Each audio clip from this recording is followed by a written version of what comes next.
Have you ever noticed how some people can take a simple moment and turn it into an entire mental investigation? A short reply from someone becomes a question. A delayed message becomes a signal. A normal conversation becomes something to recheck again and again in the mind. It is not just thinking. It is something deeper, something continuous, something that doesn't stop even when everything outside has already moved on. Overthinkers don't just experience thoughts, they stay inside them.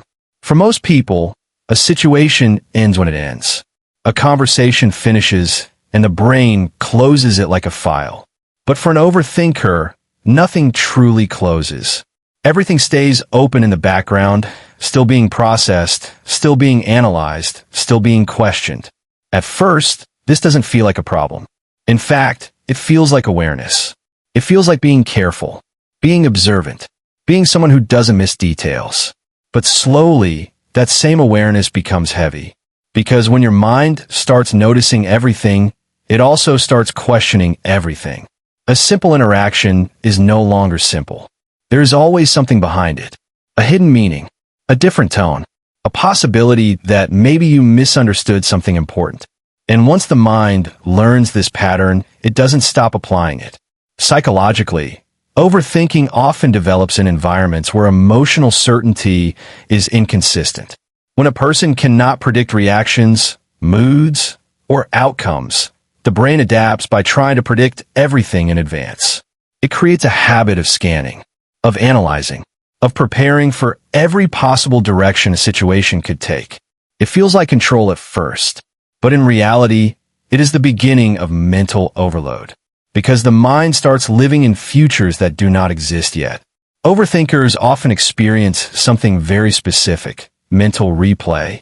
A conversation from earlier in the day returns at night. A small moment that seemed normal suddenly feels questionable. A sentence someone said gets analyzed from 5 different angles. And every replay adds a new layer, a new interpretation, a new possibility that didn't feel real before.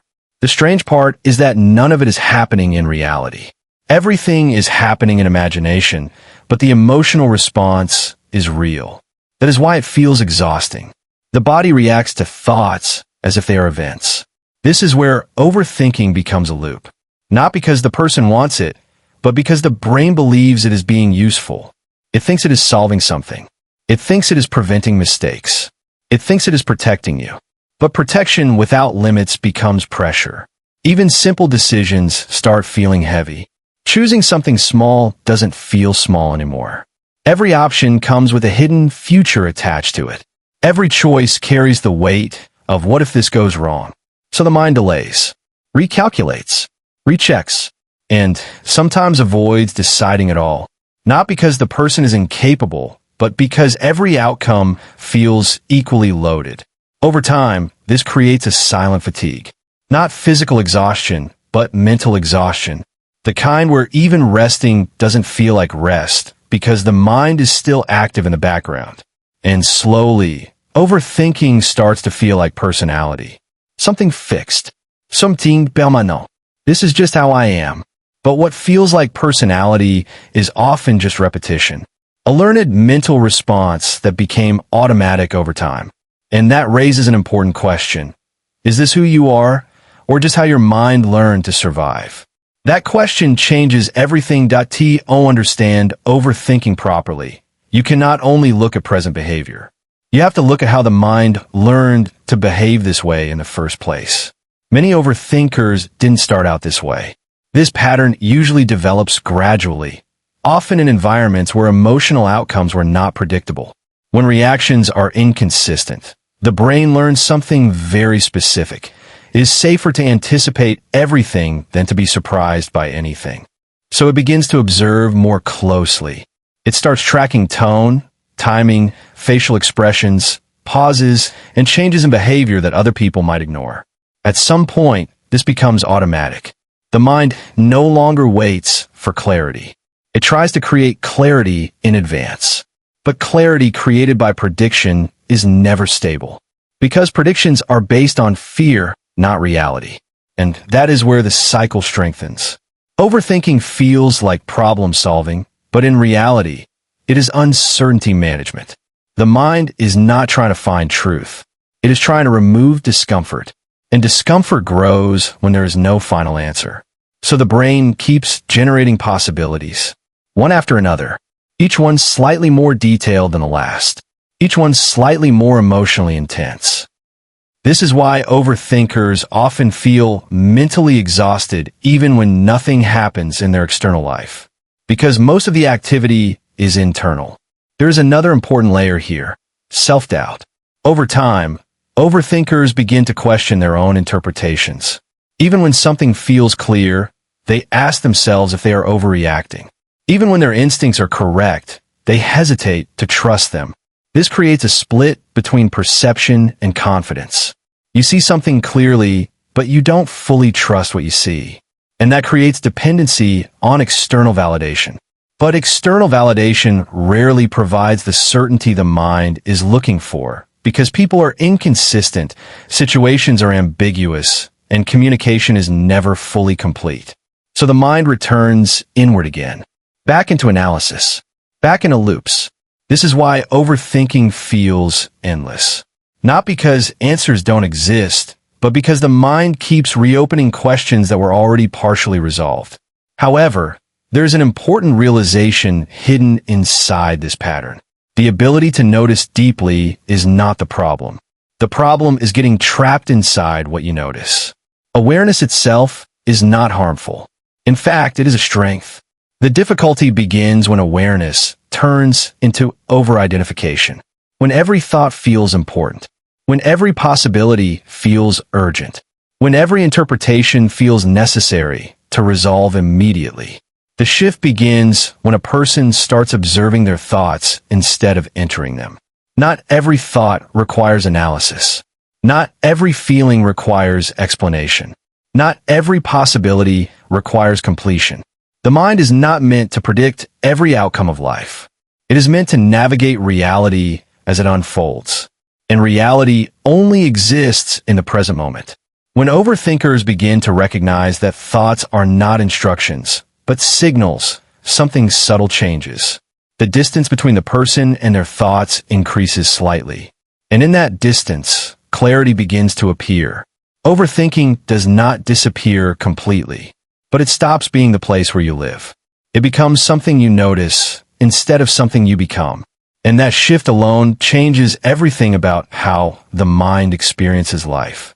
Because the goal was never to stop thinking. The goal was to stop getting lost inside it. There's a point in overthinking where the mind no longer feels like a tool. It starts feeling like a space you cannot exit. Even when nothing is happening, something still feels unresolved. Even when everything is fine, your thoughts insist that you are missing something important. And the strange part is, it feels responsible. It feels like if you stop thinking, something will go wrong. Like thinking is the only thing keeping you prepared for life. This is where overthinking quietly transforms from a habit into an identity. You don't just think too much anymore. You become someone who thinks too much. But what feels like identity is often just repetition that never got interrupted. Over time, the mind builds patterns that feel natural simply because they are familiar. And familiarity is powerful. Even discomfort becomes normal when it lasts long enough. That is why overthinkers often struggle with silence. Not external silence, but internal silence. The moment the mind slows down, something feels missing. Not peaceful, but unfamiliar. So the brain fills the gap again. More analysis, more replay, more scenarios, more what-ifs.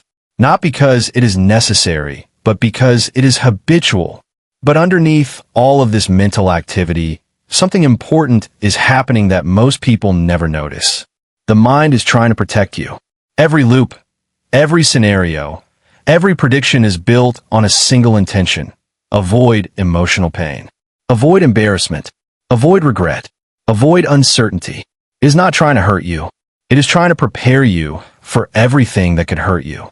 But there is a limit to how much preparation a human mind can handle before it becomes overload. And overthinking crosses that limit quietly, without warning. The result is emotional fatigue. Not the kind that comes from doing too much, but the kind that comes from thinking too much about things that never actually happen.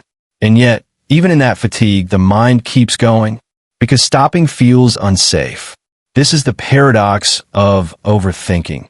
The thing that feels like protection slowly becomes the source of exhaustion.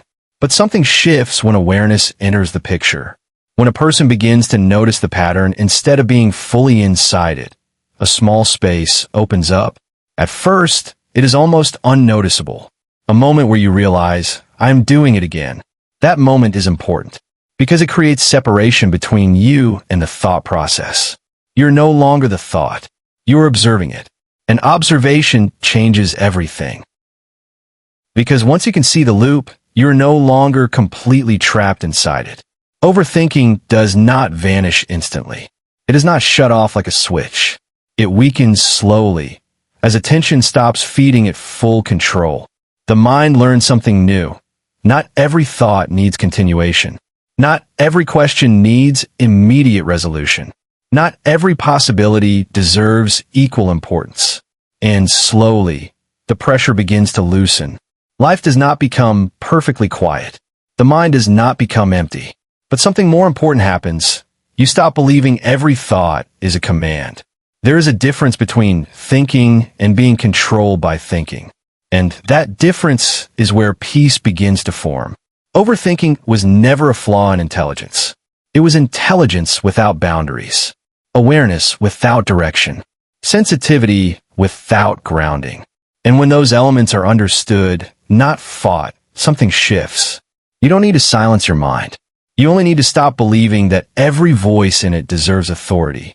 Because not every thought is truth. Not every fear is prediction. And not every possibility is reality.